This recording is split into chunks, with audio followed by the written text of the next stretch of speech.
Camera speed. Sound production, take one. Action! Welcome to From Beneath the Hollywood Sign. If you love old movies, Hollywood history, or the golden age of filmmaking, you've come to the right place. This is the podcast that talks about amazing stories of Tinseltown from another era. Hear fascinating conversations with writer-producer Steve Cubine, who quite literally lives just beneath the Hollywood sign, and actress-writer Nan McNamara. Now your hosts, Steve and Nan. You know that old thing when you were a kid about being afraid of what's under the bed? Yes. Well, in preparation for this episode, I've been a little afraid of what's under my bed. What is under your bed? Which is a box of old diaries. Ooh. Oh my gosh. Lindsay, I'm with you. Let's read the diaries. You know what? I think it's probably just a list of... But what age, though? When did they start? Oh, gosh. I mean, I think it goes all the way back to when I was a teenager. Wow. Oh, yeah. Yeah, boxes. So it mainly chronicles, like Bridget Jones's diary, I feel fat today. I need to go and gain and lose some... Earth-shattering I feel good. confessions. Yes, or why doesn't that boy like me, or whatever. So they're a little embarrassing. I think I need to burn them. I used to journal, because guys call it journaling. Yes, well, now I do kind of keep a journal, but it's more events. Yes, I would journal, and I had this ritual that every New Year's Eve, I would sit down with my journal, I would read it, and then I'd burn it. Oh my gosh! So you don't have any? I have nothing. I'm clean. Journals. I'm clean, baby. You're clean. Okay. Well, I might have to do that tonight after we do this episode. Yeah. Well, this episode is about how diaries can get you in a lot of trouble. And of course, we're talking about Mary Astor and the Purple Diaries. Yes. And most people know Mary Astor from appearing in classics like The Maltese Falcon. She won the Best Supporting Actress Oscar for The Great Lie in 1941. Overall, her career spans from silent films into talkies. Many people did not make that transition. Yes. She made it beautifully. And she was in over 100 films. Yeah, amazing. I mean, she's in The Hurricane, Red Dust, The Prisoner of Zenda, The Palm Beach Story. I mean, the list goes on and on and on of great films she was in. I think a great way to encapsulate the public and private Mary Astor would be to look back on a time in 1948 when she was spending her mornings on the MGM backlot filming this dark, gritty film noir called Act of Violence. Okay. Where she's playing this tough-talking prostitute who helps Van Heflin. And in the afternoon, she crosses the lot at MGM. She puts on Victorian garb, and she plays Marmee, the beloved mother figure to June Allison, Elizabeth Taylor, Janet Leigh, and Margaret O'Brien in the beloved classic Little Women. Wow. It was part ladylike Madonna, part whore. Yeah. And I think, at least she'd probably say that too. Yeah, and that's probably what the public came to think back in 1936 when she was involved in one of the most salacious sex scandals of the era. And we're going to talk about it. So I think before we get into the details of the actual scandal, there's a big setup here. Oh, yeah. And we've talked about this before with parents, right? Now, we chatted. I always say, if you're still complaining about what your parents did to you over 40, you need to get some therapy. But legitimately, what Mary Astor's parents did to her, and her name is not Mary Astor. Mary Astor in her autobiography talks about the product of Mary Astor that was created and formed and provided livelihood to many, many people. And I think that's part of the problem as well. She was born Lucille Langhanke in Quincy, Illinois on May 3rd, 1906. Her father, Otto, and her mother, Helen, were teachers. He was a German immigrant, and she was a wannabe actress. Mm-hmm. And they were very strict. They were very unloving, very unaffectionate. She didn't have a lot of love and warmth in her early years.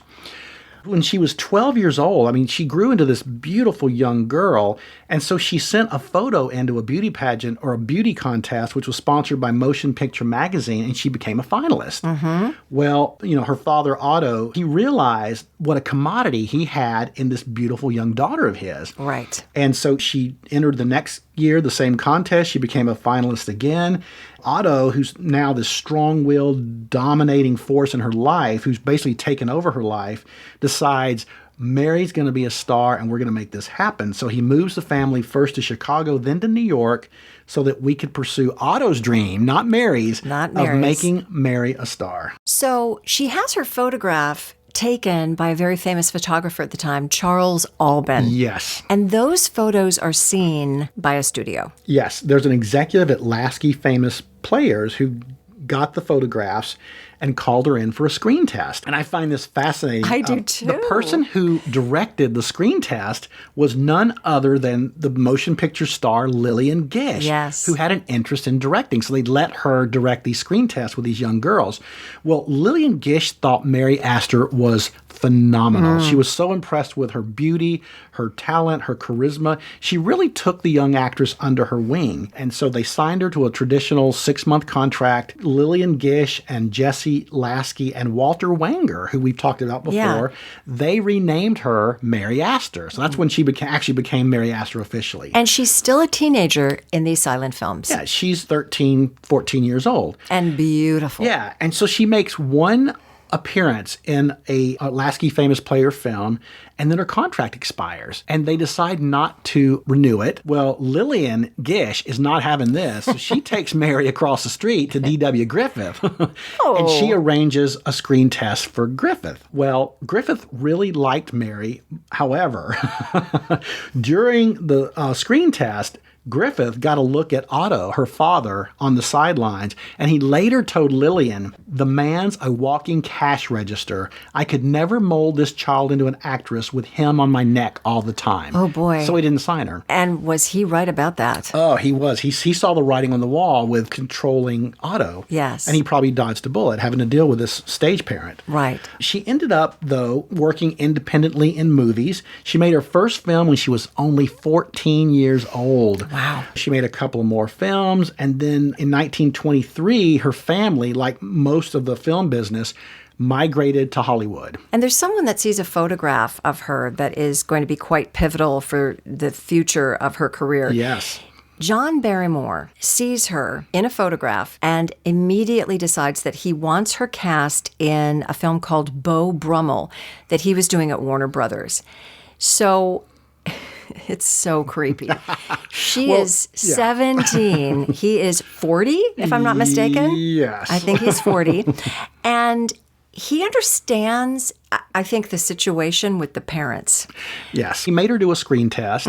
And during the screen test, he whispers in her ear. And I don't know if I don't know if I can say this. You know, I may censor a little bit, but he basically says to Mary, "You are so damned beautiful, you make me feel faint." I mean, this is the 40-year-old man to a 17-year-old girl. And just as a side note, remember, John Barrymore is huge. Oh. He is considered the finest actor of his generation. Biggest star in Hollywood at the time. And not a bad-looking guy. No, not at all. So he somehow convinces the parents that he should give their daughter acting lessons. Yes. But in a very creepy move, he decides, I'm going to give the acting lessons at first at their house so that they feel safe and comfortable with me. I mean, it's very predatory. Very. And that happens, and they do get comfortable. And then he says, you know what? I think Mary would do much better. She's very self-conscious around you. I think she would do much better if we did acting lessons apart from you all. So he takes her to his private hotel, I guess. Is it a hotel? Otto and Helen agreed to it. And they agree. And they say, sure.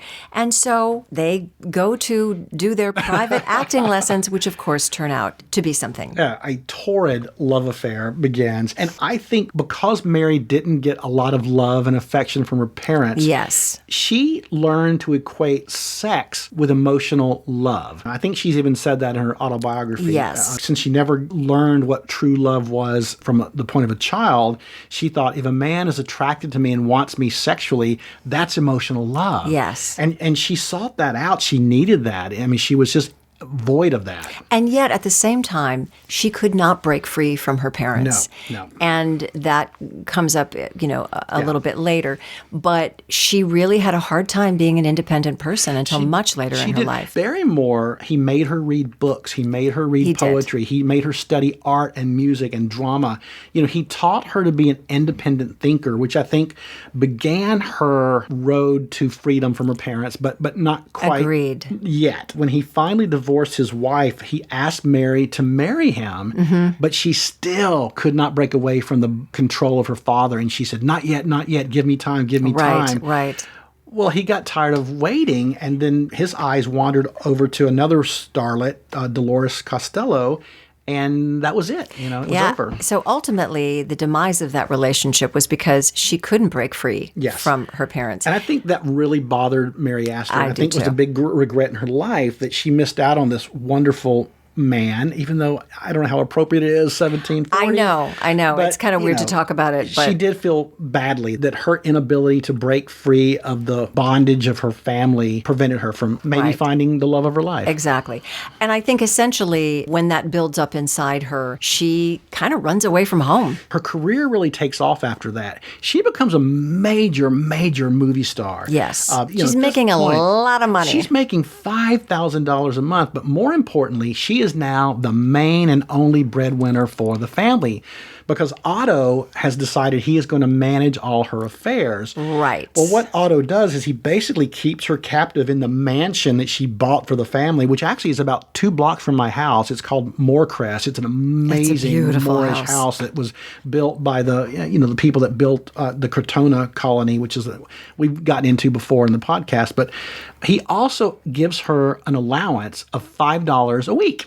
Well, that's just so generous of him, isn't it? Otto was a giver. He was a giver. Yeah. So he's in complete control. He's totally in control. She's working her butt off, pardon my expression. Well, and the family lived lavishly. Oh, my gosh, they lived so lavishly. Chauffeur and limo and servants and this big mansion, which Andy Samberg now owns that mansion. Yeah. It's still there. And she was not actually given control of her own salary until she was 26. And her parents sued their own daughter for financial support. Long before the Jackie Coogan law. Yes. See, Jackie did a good thing. So Mary Astor finally gets control of her life, internally at least. And she decides, I have got to get the heck out of here.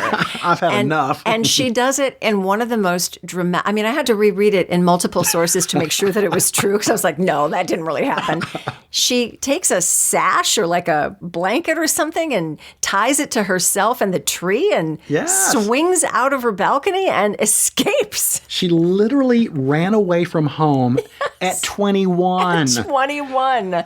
She checked into a hotel and she basically told the parents, that's it. I am done with this. You can't control me anymore. Well, her parents, of course, they became terrified because the cash cow was out of the house. And she puts them on an allowance. Yeah, well, she did. They made an agreement. We'll reconcile, but things are going to be a lot different. And exactly, she put them on an allowance and she took control of her life. Yeah. And she also learned to have fun. Yes. She kind of went wild, basically. She kind of went wild. Just to give some perspective, she is quoted as saying, from 1920 to 1930, I gave my father $461,000 while Mary kept only $24,000. Yeah. That's amazing. Crazy. So she goes wild. Yeah, this new freedom. She starts smoking and drinking and dancing and she bobs her hair and she becomes a very modern girl in Hollywood. She has a ball. She moves into her own apartment on Whitley Avenue in Hollywood, which is still another great old building that's still there. And during this time, she becomes briefly engaged to an AD. She dates a writer, John Mock Saunders. She is living her best life. She is. And then she meets the guy that would change everything. Ken Hawkes. Yes. She meets Ken Hawkes, who is actually the brother of Howard Hawks. And in a way, from everything I've read about him, he was kind of the best of Barrymore in that he was also very sophisticated. And he was a Yale graduate. Exactly. Yeah. Well-read. Yeah. But he didn't have the age difference or the creepy factor. And he was good looking. He was very good looking. He was very good looking and connected to Hollywood. Yeah. and they marry. They spoke the same language. They did. Yeah, and I think they were very happy. I think Mary finally was starting to learn what it was like to feel loved and to feel safe and secure, and I think that changed her a great deal. Right. They married in 1928. Hawks had made a fortune in the stock market, but then the 29 crash, he lost everything. So they were kind of starting over as a newlywed couple.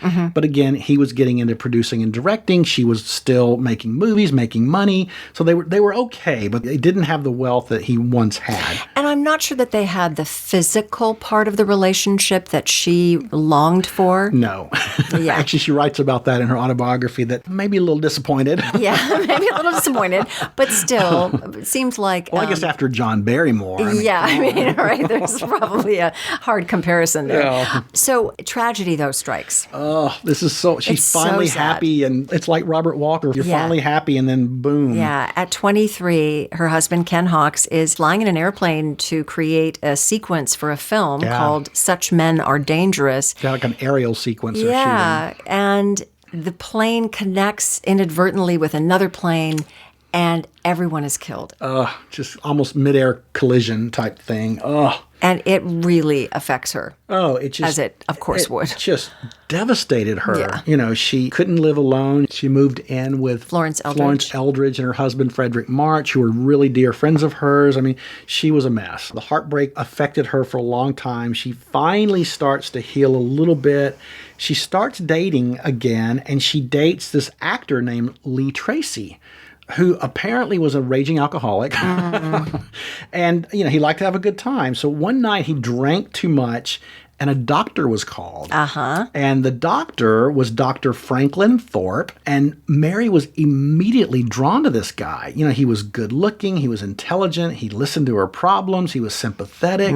You know, he just had all these great social graces, and he wasn't in her field. She liked the fact that he wasn't part of Hollywood. He had a whole different world of his own. Although he was pretty excited by her fame and money. Well, yes, Dr. Thorpe, he ended up treating her because she went to him later because she had these spotches on her stomach, and it ended up being TB, which in those days, TB was like what AIDS was in the 80s. Yes. If you had TB, you were done. You were ostracized, and it could have But it was just career. The beginnings of it. So. Yeah, he caught it early. He was able to treat it, but he had to quarantine her for a couple of months, where the only person she saw was him and a maid. Yes. And of course, they fell in love during these 2 months of quarantine. And, of course. And they ended up getting married. And I think he put forth the best of him during the courtship. Oh, yes. But then we've all dated people like that, right? We've all dated people like that. And then once they're married, everything changed. Everything changes. Talk about a cliffhanger before we get into the details of what happens in their marriage and the diaries. Let's jump into this week's Hollywood Pop Quiz. And the pop quiz question of the day, of course, deals with the beautiful Mary Astor. Nan mentioned she had a career that spanned decades. The question is, what was Mary Astor's final film performance? And a little clue, it is in a horror cult classic. Ooh. All right. We will be back with the answer and more on the Mary Astor Diaries after this. Steve and Ann will be right back, but first another stop on our Hollywood tour. The name of the first movie star ever was Florence Lawrence, but few people at the time knew it. You see, she was simply known as the Biograph Girl. She was born in Hamilton, Ontario, Canada. She grew up in vaudeville, and she came to the U.S. to start acting in this fledgling motion picture industry. Now, by 1908, she was working at Biograph Films, appearing in dozens of short films, or shorts as they were called, directed by pioneer director D.W. Griffith. Fans called her the Biograph Girl because she wasn't credited by name on those shorts. Why? Well, early producers didn't want actors to have the kind of fame that might lead them to demand, say, more money. In 1910, Lawrence switched to Carl Laemmle's independent motion picture company, also known as IMP, and Laemmle gave her a huge publicity campaign, including finally crediting Lawrence by name. The modern movie star was born, but Lawrence did not go on to the immense riches of successors like, say, Mary Pickford and Charlie Chaplin. In fact, by the 1930s, she was subsisting on charity bit parts from mogul Louis B. Mayer. And, tragically, in 1938, she took her own life. So even back then, stardom, or the lack of it, could be a very tragic thing. And now, back to Steve and Nan from Beneath the Hollywood Sign. Welcome back, everyone. Before we get into more details about Mary Astor and her scandalous diaries, we just wanted to give a big shout out to our listener of the week, and that is Jeffrey Wilson from Kentucky. Jeffrey brought up an interesting point to us early on in our podcast, and we so appreciated it. And we've had this lovely correspondence going back, and I really appreciate all of his listening and all of his support. So thank you. Thank you, Jeffrey. All right. When we last were discussing... Da-doom.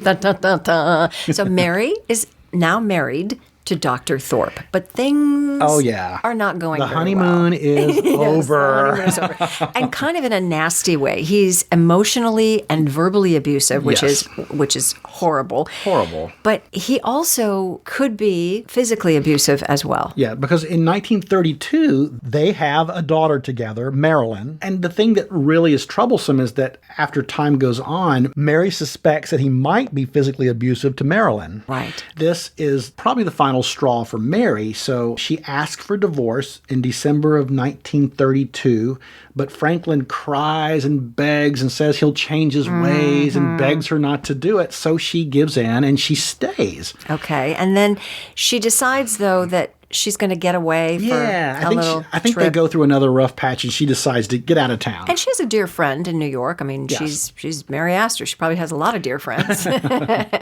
And she goes to New York, and this is a pivotal point. Yes, it is, because before she gets to New York, she talks to her really good friend, Marion Seltzer, who was a script editor at Paramount. And Marion says, well, if you're going to New York, you've got to meet my friend, George S. Kaufman. Of course... Which I find so funny because it's like, could I meet your Pulitzer Prize winning friend, George S. Kaufman? Exactly. Yes, I'd be happy to. You know, writer of You Can't Take It With You and Merrily We Roll Along and The Man Who Came to Dinner. With Moss Hart, maybe I can find time to meet with him. Oh, my goodness. So she goes to New York and she meets George S. Kaufman. And it is fire immediately. Yep. They are so drawn to each other, it turns into a torrid love affair. Right, despite both of them being married. Both Because being George S. married. Kaufman was married as well. But George had a very open relationship with his wife, which all of New York knew it. So it wasn't such a big deal for him. It was a big deal for Mary. Right. Especially when you bring Marilyn into the equation. Of course. Now, one thing that we kind of haven't set up very well here, Steve, is the fact that Mary has been keeping a diary most of her life. Yes, Mary writes everything down. And so this torrid affair with George S. Kaufman is chronicled on a daily basis. In great detail. In great detail. Okay. So the affair continues. She heads back to Los Angeles, right? Well, she does. She goes back to Los Angeles. And at this point, she thinks she's in love with Kaufman, that she really wants to get out of this marriage so that they can be together. Right. So she goes to Thorpe. She asks for a divorce again. I think this is September of 1934. And he says, no. He says no again. Well, she says, no to your no. And she takes Marilyn and they move out. Right. But Thorpe anticipated all of this. He figured this was going to happen eventually. So months earlier, he had searched their home and found her diaries. Well, he read some pretty horrible things in those diaries, mostly about himself. She basically talks about what a failure in the bedroom he was and how she hated his name dropping and his social climbing and that she was furious at how he blew through her hard-earned money. Right. One thing when they first got married is he made her set him up in his own private practice as a doctor, which was still kind of struggling. So she was still the breadwinner. Right. So she even made fun of him trying to grow a mustache like Clark Gable. So the diary was not very flattering to Dr. Thorpe. But it was very flattering to somebody that she named, in quotes, G, which it doesn't take a rocket scientist to figure out that that's George S. Kaufman. Yes. And she goes into, allegedly, great sexual detail about her lover, G, in New York, and how he was her perfect match. Perfect match, Yeah. yes. He plans to use this diary as collateral to keep Mary in check and so that she doesn't divorce him, and he can control Mary. Well, Mary had had a lifetime of control, and she was not going to have it anymore. Right. So she's like, screw it. I don't care. I'm going to continue to see George. I don't care what happens. It got so bad that Dr. Thorpe even paid Kaufman a visit one time when Kaufman was in Los Angeles. He went to his hotel and he basically begged him to stop seeing Mary for the sake of the family and his daughter. Kaufman pretended to agree to stop seeing Mary, even though he had no intention of doing so. Well, this made Mary furious. So it just was gas on the fire. Right. But eventually they do decide. Well, they do. Mary finally says, we are getting divorced. Yes. And Thorpe says, fine. The only way we're going to divorce is if I get full custody of Marilyn. Right. And if you don't agree to this, I will leak these diary pages to the press. Your reputation will be ruined. Right. Your career will be over. You will lose custody of your daughter. And you'll be done. Not only will she be done, Yes. but Kaufman would probably be done. Yeah, and apparently Mary wrote about her friends' secrets too. Right. And so studios Yes, were nervous. actually nervous about what was Yeah. in the diaries. So Yeah, there was a rumor that Mary had rated every male star she'd ever slept with, and so all the studios are worried that their big virile male stars are going to get a bad rating in Mary's diary. Right. So it becomes a thing. She agrees to not have custody of her daughter. Does. She agrees to give up her daughter's custody Right. so that she doesn't ruin all these lives. Right. But a year later, she decides, I can't do this. Yeah. After finding bruises on Marilyn, she says, no. I don't care what's going to happen with the diaries. It becomes a huge custody battle that is very public and pretty graphic. Yeah, very, And very salacious. graphic. Yeah, it becomes like the trial of the century. You know, at the time, I think the trial was set for July 29th, 1936. During that time, she's filming Dodsworth for director William Wyler. So she has to stop filming and go to trial, which, of course, anybody in Hollywood, you know, time is money, so that's Yes. not cool with them. Right. Thorpe got very vindictive. Before the trial even started, he leaked a few pages to the press. Right. That basically paint Mary as this whore, this bad mother. He wants to set the tone for the trial. Right. And actually, it's a good time to mention that the reason the diaries were known as the Purple Diaries is because people claimed that she wrote in purple ink, which was actually not true. Yeah, that was brown. It was brown ink, but I can see where brown and purple might have a similar hue. Exactly. Once these diary pages hit the press, this became big news. I mean, it was the sexy, sordid kind of trial, and so everybody was paying attention. Well, and he was saying basically through his attorneys that she was being accused of gross and immoral conduct. Yes. And that she was morally unfit to care for their daughter. Yeah, which is... This is big stuff. Big stuff. Yeah. Well, the trial goes on, and during the trial, George S. Kaufman has to come to Los Angeles to work on a Marx Brothers movie. Yes, right. Which I find that so interesting that he would ever work on a Marx Brothers movie. He doesn't. Anyway, I digress on that. But so they decide that once he's in town, or that since he's in town, that they want to subpoena him. So they track him down, they issue a subpoena, but he's able to skip town with the help of his friend Moss Hart, so he doesn't have to testify in this salacious trial. And Mary, during this time, is repeatedly maintaining that these excerpts were lurid forgeries. Yeah, and it was alleged that Thorpe actually made up some of this stuff Yes. he released to the press. So you never knew what really was something she wrote and what was something that was in his imagination that he Right. fabricated. Right, exactly. But the trial goes on, and Mary had this incredible attorney, Roland Rich Woolley. He was one of the top attorneys of the time. She had gotten him through actress Anne Harding because he helped her with her divorce case. Well, he was a ringer. I mean, he was such a great attorney. Well, he raked Dr. Thorpe over the coals during the trial. So, well, because he was seeing women. well, I was going to say, Mr. Sanctimonious Yeah, here. exactly. He had a myriad of women coming in and out, spending the night when Marilyn was there. while the daughter was there. And then there was a drunken brawl where the cops had to come in and drag this woman out of the house. Well, he brought all of that into the trial. It counterbalanced the immorality of Mary as a parent because he was doing some of the same things that Right. he accused her of. Right, exactly. During the trial, of course, this being Hollywood, they stopped the trial for a week so that Mary could go back and finish her little movie, because that's what they do in Hollywood. Right. So, but when she came back, it was a different Mary. It was a different Mary, and accounts are that she had this newfound confidence. And she later stated that she stayed in character from her Dodsworth character, from the picture that she was working on, so that she was able to handle, you know how cross-examinations can be. You know how many times we've been in trial, right? And those hard cross-examinations. Right. She was able to handle it coolly and calmly and skillfully, which was, of course, going to be to her benefit, and portray her as this not crazy person, not a person who was capable of what her ex-husband was saying she was capable of. Yeah, which was so smart on her part. If you're an actor, use your skill sets. I mean, if this character is cool and in control and intelligent, use it. And I think she did, and it served her really well, because Thorpe's lawyers, they continue to make the trial about these salacious entries into Mary's diary, and they talk about her life and how immoral she is. Well, finally, the judge had enough. And he said, this is not a trial that's going to reopen the divorce case. This is about the custody of a 4-year-old child. And, you know, kudos to him. Yes. Just as a quick side note, though, because we often paint these studio heads as being awful, Mary Astor was almost fired from Dodsworth following the revelation of the affair with George S. Kaufman.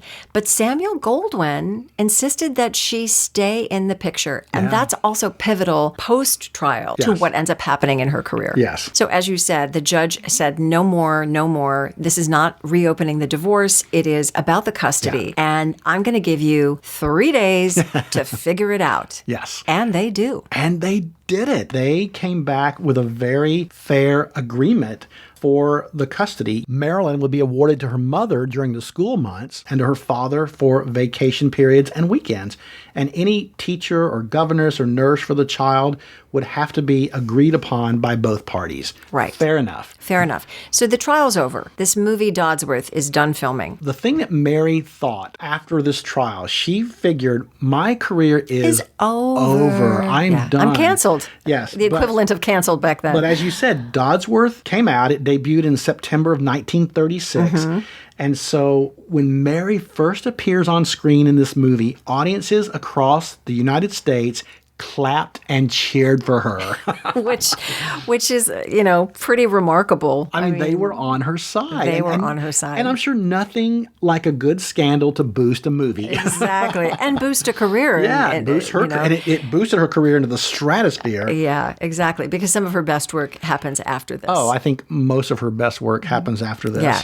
All right. So now everybody's probably wondering, what happened to the diary? Yes, where's the diary? So the judge orders that the diary be locked away. And it was until 1952. So copies were at that point removed in 1952. I'm assuming there was some sort of court order that said it must remain locked up for this period of time. And in 1952, the diary was removed, and any copies, because I'm sure there were copies. Oh, you know there were. It was removed from the bank vault where it had sat for 16 years, and with a judge standing by, along with Mary and Dr. Thorpe, the pages were set aflame and turned to ashes. And that's what happened to the diary. And that's what happened to the diary. You know, the other thing about Mary Astor that I'm sure if you read her autobiography, it comes into play. She went through a lot of other significant moments in her life. She suffered from alcoholism for 20 years. She checked herself into a sanitarium for alcoholics in 1949. And following a suicide attempt in 1951, she converted to Roman Catholicism. Yes. If you haven't read her autobiography, if you're into autobiographies at all, this is the one to read. I was telling Nan earlier, it's so well written. It's written with such astute clarity, like no other autobiography I've ever read from a celebrity. So check it out. I think it's called Mary Astor, My Life. I think it's time for the answer to this week's pop quiz. And before that, it's probably time for all of you to burn those diaries. I'm doing it right after we finish recording. Yes. And of course, the question was, what was Mary Astor's final screen performance? And it was in the cult classic Hush, Hush, Sweet Charlotte. Of course. Where she plays Jewel Mayhew, the woman who basically holds the key to everything. And she's so good. It's a small part, but such a pivotal role. And what a perfect way for someone like Mary Astor to end her career. Mm-hmm. And so after 109 films, Mary Astor turned in her SAG card and quietly retired. And she passed away at the age of 81 in 1987 at the Motion Picture Home out in Woodland Hills. Yes. Well, thanks for joining us, everyone, on this conversation about Mary Astor's diaries. We would love it if you would join us on social media. Follow us on Instagram and Facebook, and subscribe to our YouTube channel where you can watch the show. Our handle is @FromBeneathTheHollywoodSign. You can email us at info@FromBeneathTheHollywoodSign.com. That's this week's view. From Beneath the Hollywood Sign. You've been listening to From Beneath the Hollywood Sign with Steve Cubine and Nan McNamara, the podcast that celebrates amazing stories of Tinseltown from its golden era. Join us next week for another episode and learn something else about Hollywood you probably never knew. Take a moment and give us a 5-star rating and a positive review. And tell your friends about us too. It'll help grow the podcast. Visit Steve's website at FromBeneathTheHollywoodSign.com. The executive producers are Steve Cubine and Nan McNamara. Executive producer and post-production supervisor, Lindsay Schnebley. This podcast is part of the Airwave Media Podcast Network. Visit airwavemedia.com to listen and subscribe to their other fine shows like The Box of Oddities and The Shallow End with Schnebley and Toth. Copyright 2024, all rights reserved. That's a wrap.